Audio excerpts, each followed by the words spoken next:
أهلا بكم في قناة مدينة سبور.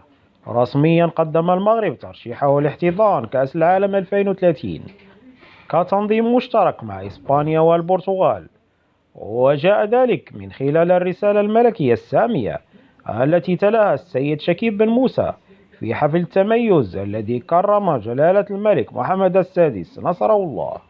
وقد كانت تقارير صحفية إسبانية قد أفادت بأن المغرب سينضم إلى ملف البرتغال وإسبانيا من أجل تنظيم نهائيات كأس العالم 2023.